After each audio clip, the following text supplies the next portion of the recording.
ಆಲಯಂ ನಮಾಮಿ ಭಗವತ್ಪಾದಂ ಶಂಕರಂ ಲೋಕಶಂಕರಂ. ಶಾರದಾ ಶಾರದಾಂ ಹೃದಯ ಸರ್ವದಾ ಸರ್ವದಾ ಸನ್ನಿಧಿಂ ಸನ್ನಿಧಿಂ ಕ್ರಿಯಾ ವಸುದೇವ ಸುತಾಂ ದೇವಂ ಕಂಸ ಚಾಣೂರ ಮರ್ದನಂ ದೇವಕಿ ಪರಮಾನಂದಂ ಕೃಷ್ಣಾನಂದೇ ಜಗದ್ಗುರು. ಈ ಅಧಿಕ ಮಾಸದ ಅಂಗವಾಗಿ ರೇಣುಕಾದೇವಿ ಯಲ್ಲಮ್ಮ ದೇವಿ ಕ್ಷೇತ್ರ ಅಲ್ಲಿ ಬಂದಿರದೆ ರೇಣುಕಾದೇವಿ ಯಲ್ಲಮ್ಮ ಕ್ಷೇತ್ರ ಅಂತ.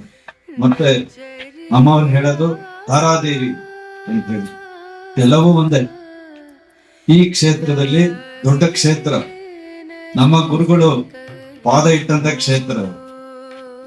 ಆಮೇಲೆ ನಮಗೆ ಯಾರು ದೀಕ್ಷೆ ಕೊಟ್ಟರೋ ಗುರುಗಳು ಈಗ 42 ವರ್ಷದ ಹಿಂದೆ ಅವರೇ ಇವರಿಗೆ ದೀಕ್ಷೆ ಕೊಟ್ಟಿರೋದು.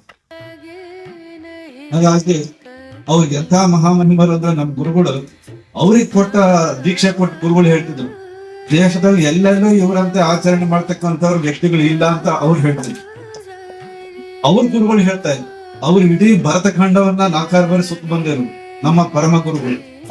ಅವ್ರ ತಮ್ಮ ಶಿಷ್ಯರ ಬಗ್ಗೆ ಹೇಳ್ತಾ ಇದ್ರು, ಇಷ್ಟು ಆಚಾರ ವಿಚಾರ ಮಾಡ್ತಕ್ಕಂಥ ನನ್ನ ಶಿಷ್ಯನಂತ ಶಿಷ್ಯರು ನಾ ಎಲ್ಲೆಲ್ಲೂ ನೋಡಿಲ್ಲ. ಅವ್ರ ಶಿಷ್ಯರ ಬಗ್ಗೆ ಅವ್ರು ಹೇಳ್ತಾ ಇದ್ರು. ಅಂತ ಗುರುಗಳು ಅವ್ರಿಗೆ ದೀಕ್ಷೆ ಕೊಟ್ಟಿರೋದು. ಹಾಗಾಗಿ ಅವ್ರ ದೀಕ್ಷೆ ಕೊಟ್ಟ ಮೇಲೆ ಇಲ್ಲಿ ನೆಲ ನಿಂತ ಕ್ಷೇತ್ರ. ಹಾಗಾಗಿ ಅವರು ನಾವು ಇವತ್ತು ಎಲ್ಲರೂ ಅವ್ರ ಉಪಾಸನೆ ಇಲ್ಲಿ ನೆಲೆ ಊರಿ ನಿಂತು ದೂರದ ಹರಿದ್ವಾರಕ್ಕೆ ಹೋಗಿ ಅವ್ರು ಹೇಳಿದ್ರು, 40 ವರ್ಷದಿಂದ ಇಲ್ಲಿಗೆ ಬಂದೇ ಇರ್ಲಿಲ್ಲ ಗುರುಗಳೇ, ಇಲ್ಲಿಗೆ ಬಂದೇ ಇರ್ಲಿಲ್ಲ, ನಾನು ಈಗ ಬಂದಿದ್ದೀನಿ ಅಂತಂದು.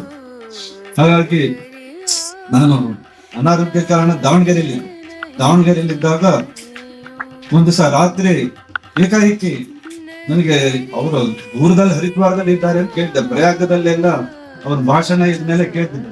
ಕಠೋರವಾಗಿ ಮಾತಾಡ್ತಾ ಇದ್ರು, ಎಲ್ಲ ಅವ್ರಿಗೆ ಇಂಟ್ರೊಡ್ಯೂಸ್ ಮಾಡ್ತಾ ಇದ್ರು, ಕಠೋರವಾಗಿ ಮಾತಾಡ್ತಾ ಇದ್ರು, ಅಮ್ಮ ಅಮ್ಮ ಅಂತ ಇದ್ರು. ನಾನು ನೋಡಿರ್ಲಿಲ್ಲ, ಪ್ರತ್ಯಕ್ಷವಾಗಿ ನೋಡೇ ಇರ್ಲಿಲ್ಲ, ಮಾತಾಡಿರ್ಲಿಲ್ಲ. ನಮ್ ಗುರು ದೀಕ್ಷೆ ಕೊಡ್ತಾ ಇದ್ರು, ಪ್ರತ್ಯಕ್ಷವಾಗಿ ಕೂತಿದ್ದೆ ಇವತ್ತೇ ನೋಡಿದ್ದ.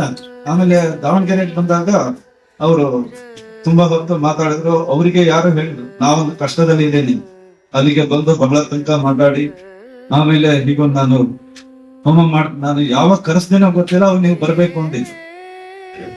ನಾ ಯಾವಾಗ ಬರಕ್ ಹೇಳ್ತೀನಿ, ನೀವು